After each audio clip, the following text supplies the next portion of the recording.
We need to learn from the lessons of the last boom. The government can't afford to play catch-up with the private sector. The government has to keep pace with rapidly increasing private sector investment in Western Australia. It doesn't mean spending more money, it means spending taxpayers' money more wisely. It means reducing the high costs of doing business in Western Australia. We can't rely on massive private sector investment in mining and oil and gas to lift our economy. We have to make Western Australia a place where it's easier to do business. That means cutting taxes, it means cutting red tape, it means keeping the state's finances strong, it means making sure we've got the infrastructure, social and economic, in place to support our growing population, to support our growing economy. And it means making sure that everything is done to bring in the people we need, the hundreds of thousands of people we will need over the next 10 years to build our economy and deliver the benefits, not just for Western Australians, but for all Australians. What key infrastructure projects would you like to see going forward?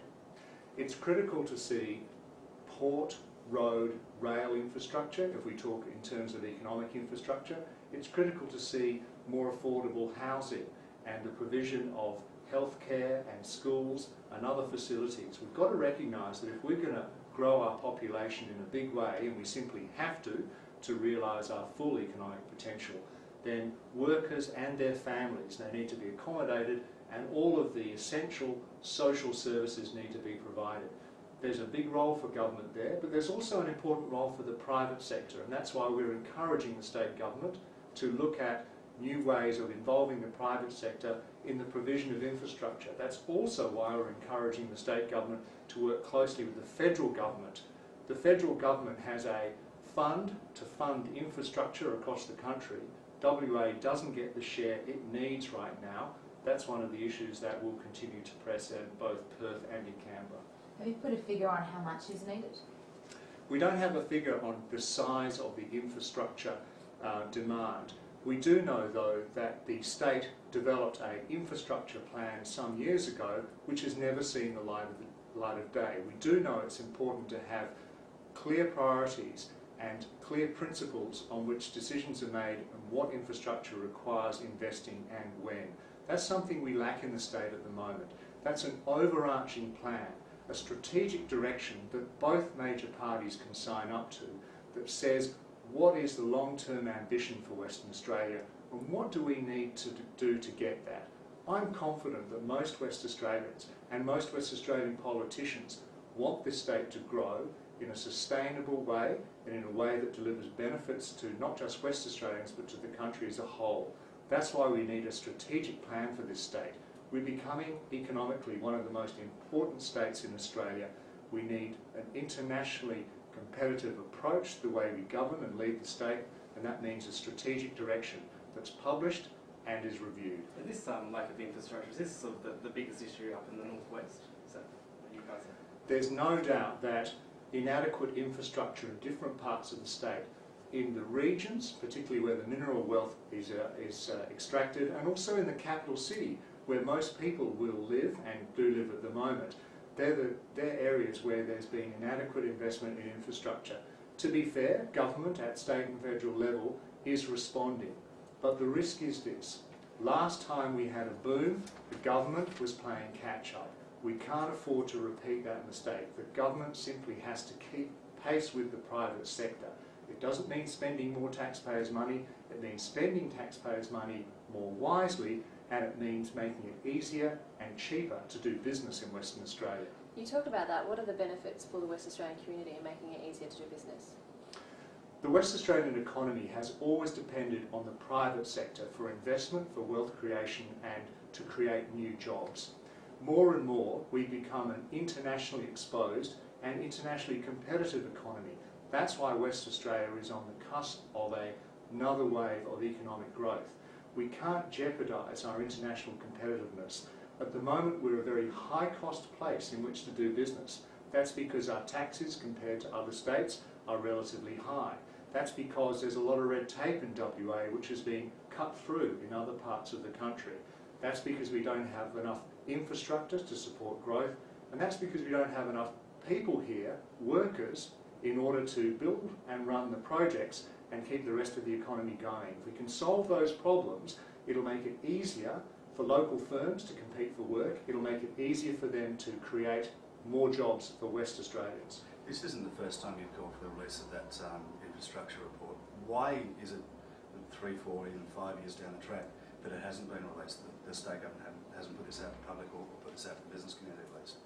I think governments of both political persuasions tend to be reticent about articulating a strategic plan which is then available for debate. Governments like to retain their hands on the policy levers, and they like to be flexible, particularly as they get nearer to the next election, in how they respond to political issues. The beauty of a strategic plan for the state is that it should put out of that process the key issues, the key opportunities, the key vision for the state that both major parties ought to subscribe to. West Australians are reasonable people. West Australians want to see sustained, sustainable growth. That's because they want to see jobs, opportunities for their sons and daughters well into the future. That's why we need a strategic plan. This is hardly the first or the only one that the state government has sat on. A couple of weeks ago you were pretty unhappy about the IR report had been in the Minister's office for 13, 14 months with no response. Is this a common pattern for this particular government? The IR report, and I think another 3 or 4 offhand?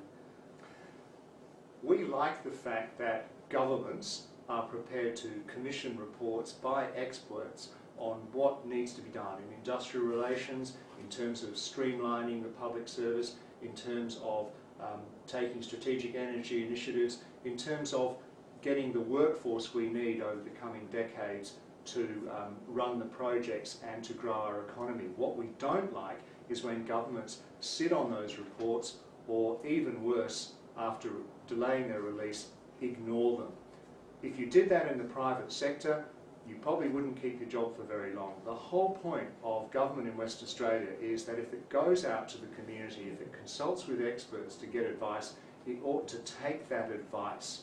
It's great the fact that government recognises that it isn't the only source of wisdom in the community, but it's disappointing when government then doesn't take the advice which it pays for.